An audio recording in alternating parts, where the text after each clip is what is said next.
Bueno, vamos a seguir viendo cómo podemos a partir de un esquema eléctrico sacar el esquema de contactos o el esquema tipo ladder, ¿de acuerdo? Para luego poder llevarlo a esta programación a nuestro autómata, ¿de acuerdo?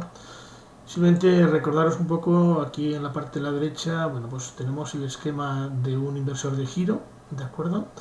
En el que el paro se produce a través de unos finales de carrera, que los tenemos aquí, ¿de acuerdo? En este caso vamos a poner aquí en color rojo los finales de carrera en un sentido, hará el paro, y cuando va en el otro sentido parará cuando se accione el otro final de carrera. Funcionamiento por encima, así muy deprisa, pulsamos S1, el motor arrancaría, ¿de acuerdo?, en una dirección, ¿vale? Iría girando y desplazándose en esa dirección hasta que se encuentra con este final de carrera, que hemos decidido que hemos hecho la conexión física en su parte de contacto normalmente cerrado, y cuando llega a ese final de carrera se abre el circuito. Por lo tanto, al abrirse el circuito pues ya no le llega alimentación a la bobina del contactor KM1 y se para el motor, ¿de acuerdo? Lo mismo ocurriría si pulso en S2. Si pulso en S2, pues idem de idem, ¿de acuerdo? Se activaría la bobina KM2 del contactor KM2 y giraría en el sentido contrario al anterior hasta que llegue al tope final del final de carrera S3, ¿de acuerdo? Fijarnos aquí claramente que cuando funciona uno de los contactores, o sea, el motor gira en un sentido, no puede girar en el otro por este sistema de enclavamiento que, bueno, pues que hemos visto que siempre que tengamos un inversor de giro, en otras muchas situaciones vemos que puede ser interesante utilizar este tipo de sistemas, ¿de acuerdo? En cualquier momento, independientemente de que el paro se haga de manera automática con los finales de carrera, pues lo podemos hacer a través de un pulsador de paro, ¿de acuerdo? Este contacto auxiliar de KM1 y este contacto auxiliar de KM2 lo que nos va a garantizar es pues que en un momento determinado, ¿de acuerdo?, cuando KM1 esté funcionando, o sea, imaginaros que giramos a izquierdas o a derechas, en este caso a derechas, o estamos girando a izquierdas, en cualquiera de los dos casos, cuando estos contactores se activan, porque se activan sus bobinas, estos contactos se abren. Entonces, por defecto, cuando el motor, ¿de acuerdo?, está parado, está luciendo esta lámpara, y cuando gira en un sentido a derechas o bien a izquierdas, uno de estos dos que corresponda, se abre, por lo tanto no le llega alimentación a la lámpara de señalización y no luciría. Esa sería la manera de identificar cuándo está funcionando y cuándo no está funcionando el motor. Y esta lámpara, pues como siempre, nosotros no la vamos a utilizar en la programación, ¿de acuerdo? Porque la programación la vamos a hacer, voy a cambiar aquí a un color verde, toda la programación la vamos a hacer desde aquí para abajo, ¿de acuerdo? Como vemos en el esquema que tenemos hecho en el KDSIMU a la izquierda. En el caso del KDSIMU hemos puesto, porque nosotros siempre en los montajes poníamos un pulsador de paro y por encima en cabecera de este, en serie, poníamos un pulsador también de paro que, bueno, que le llamábamos seta de emergencia, ¿de acuerdo? Bueno, como tal, era una seta de emergencia. Si nos fijamos en cómo se trasladan estos contactos a la lógica programada, pues es relativamente sencillo. Voy a borrar por aquí cosas para que no nos estorben y vamos a definir cada uno de los segmentos y vamos a verlos en la parte de la izquierda, ¿de acuerdo? Bueno, empezamos por aquí, voy a poner esto en color rojo para poder visualizarlo bien. Empezamos desde aquí para abajo, lo que habíamos hablado, suponiendo que aquí en cabecera tenemos la seta de emergencia. Bueno, pues como siempre pintamos dos líneas verticales, esta y esta, una en rojo le ponemos una alimentación positiva y una en negro le ponemos una alimentación negativa, y empezamos a traducir y a trasladar estos contactos, de acuerdo, que aquí están en vertical, a esta posición en horizontal, que sería lo mismo.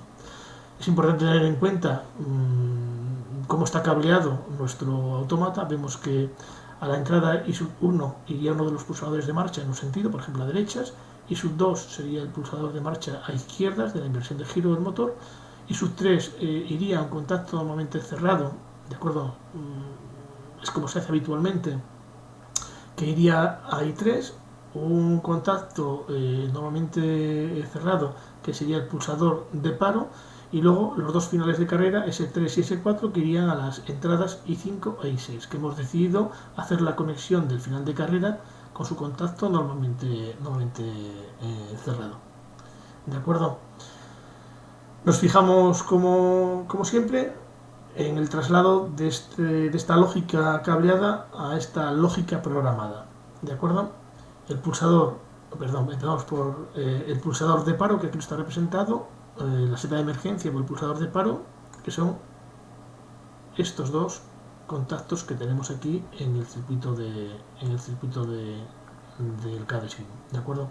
I3 e I4, I3 y I4, los dos en serie, ¿de acuerdo? El que no está aquí y este. Y luego ya empezaríamos a meter cada uno de los segmentos. Fijaros, este segmento de aquí, todo esto de aquí, lo tenemos aquí arriba, ¿de acuerdo? Y el segundo segmento, este de aquí, lo tenemos aquí abajo, ¿de acuerdo? Luego está la lámpara de señalización. Aquí yo creo que lo hemos cambiado un poco, pero bueno, veremos ahora ver cómo está hecha ahí la programación. Entonces, I3 e I4 sería la seta de emergencia y el pulsador de paro. Luego tendríamos el pulsador S1 normalmente abierto, que se corresponde con la entrada I1.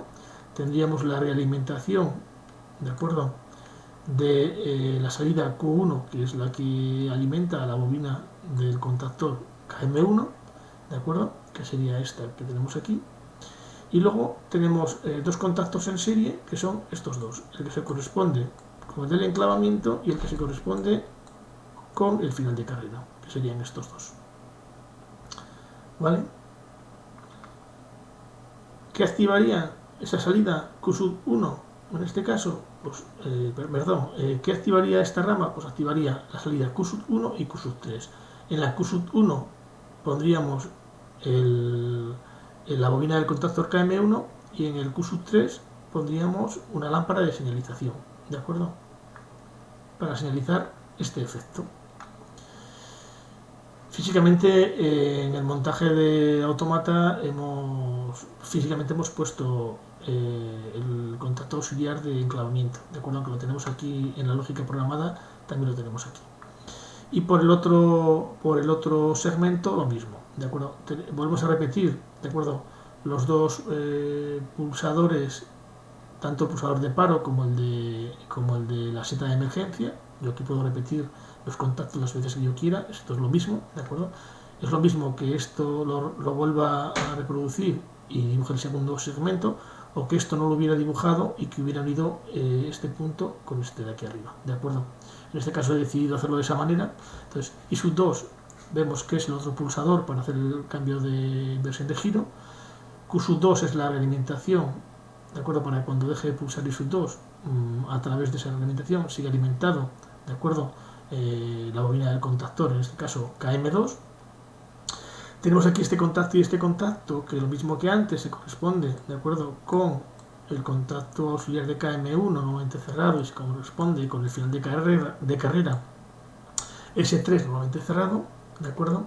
Y lo que activaría este segmento sería una salida que en este caso hemos decidido que sea la salida Q2 y Q4. Si nos fijamos, Q2, ¿de acuerdo?, lo que haría es activar la bobina del contactor KM2, ¿de acuerdo? Y Q4 sería la señalización del funcionamiento, ¿de acuerdo?, de ese contactor. El circuito varía de acuerdo a lo que hay aquí representado, porque esto nosotros no lo hemos programado, y sin embargo lo que hemos hecho, voy a cambiar aquí de color para que lo veamos, lo que sí hemos hecho es tener señalizado esto con una lámpara, ¿vale?, y tener, bueno, voy a dibujarlo así más o menos, y tener aquí, ¿de acuerdo?, otra lámpara en paralelo, bueno, voy a llevar hasta aquí abajo, ¿de acuerdo?, que serían las lámparas que ahí vemos, H1 y H2, más o menos, ¿de acuerdo? Y esta sería la representación. Voy a maximizar esto y vamos a ver la simulación en el CADESIM, ¿de acuerdo? Nosotros metemos alimentación a la parte de fuerza con S1 pulsado, el motor arranca en un sentido de giro. Cuando nosotros quisiéramos hacer la inversión de giro, aunque queramos hacer la inversión de giro, vemos que ese enclavamiento no me permite, ¿de acuerdo?, el hacer esa inversión y me obliga a pasar por el paro. Para pasar por el paro puedo hacerlo o bien con la seta de emergencia, ¿de acuerdo?, o con el pulsador de paro, propiamente dicho, ¿de acuerdo? Las entradas S0 y S01, ¿de acuerdo?, que están, como decíamos, en la I3 y en la I4, ¿vale? Y luego la otra forma de parar aquí sería con su final de carrera correspondiente, ¿de acuerdo? Nosotros estamos en esta rama, ¿de acuerdo? Y se cortará, ¿de acuerdo?, lo que es perdón, se cortará lo que es la alimentación a esa bobina a través de un final de carrera, que en este caso se corresponderá, ¿de acuerdo? Vemos que se corresponde con S3. Mantenemos pulsado S3 y pararía. Nosotros podemos hacer la inversión de giro, el motor pulsando al otro pulsador, e iría girando, girando, girando, hasta que llegara al final de carrera, en este caso el final de carrera S4, y pararía. Y bueno, esto sería en sí el montaje, ¿de acuerdo? Puede haber variaciones, las que querramos, pero bueno, a mí lo que más me interesa es que vosotros veáis cómo pasar y trasladar nuestra lógica cableada, ¿de acuerdo?, a una lógica programada con este lenguaje de contactos, ¿de acuerdo? Y bueno, nada más.